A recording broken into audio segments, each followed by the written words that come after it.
వాత్సల్యతను చూపే దేవుడవు ప్రభువా. దేవుడు మనం తప్పు చేసినప్పుడు ఆయన కోపించకుండా ఉండనే ఉండడు. ఉన్నాడంటే ఆయన నిజమైన దేవుడు కానే కాదు. అది నిజమైన ప్రేమ కానే కాదు. తప్పు చేసినప్పుడు దేవుడు ఖచ్చితంగా మనల్ని గద్దించి శిక్షిస్తాడు.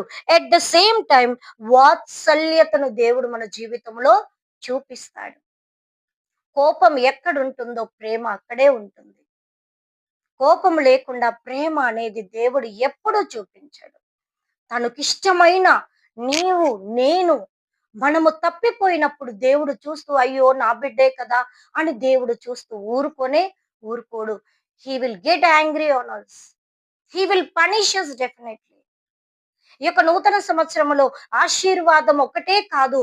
దేవుని నుండి మనము వైదొలిగిపోతే, త్రోవలో మనం పోతే దేవుడు కోపించి మనల్ని గద్దిస్తాడు. ఎట్ ద సేమ్ టైమ్ వాత్సల్యతను కూడా ఆయన చూపిస్తాడు. కోపించి వదిలిపెట్టే దేవుడు కాదు. ఆయన వాత్సల్యతను చూపించేది. అందుకే మనము దయాకిరీటం ఈ సంవత్సరం అనే దయాకిరీటాన్ని దేవుడు ధరింపచేశాడు.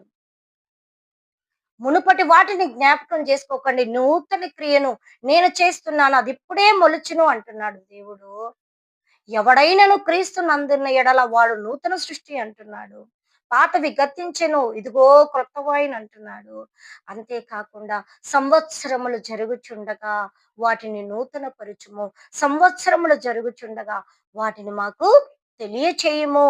మేము పడిపోతే నువ్వు కోపించుచూనే వాత్సల్యతను నువ్వు చూపే దేవుడవు ప్రభువా అని ఎవ్రీడే ఈ 4 విషయాలు ఈ సంవత్సరం అంతా కూడా మనకి ఇచ్చిన వాగ్దానాలే కానీ, దేవుని యొక్క వాక్యమే కానీ, దేవుని యొక్క ఆజ్ఞలను పాటించి నడిచినప్పుడు నిజంగా ఈ సంవత్సరములో దేవుడు మన పట్ల గొప్ప, అద్భుత, ఆశ్చర్య కార్యములు మన జీవితంలో ఖచ్చితంగా ఆయన జరిగించగలడు.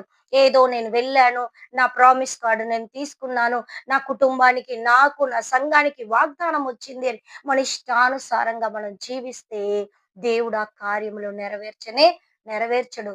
ఒకవేళ మనం అలా ఇష్టానికి బ్రతుకుతూ మనం ఇలా దేవుడే నన్ను ఇది చేస్తున్నాడు అనుకుంటే that is we are wrong.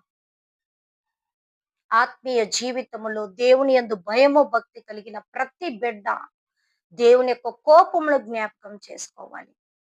నేను తప్పిపోతే దేవుడు ఊరుకోడు.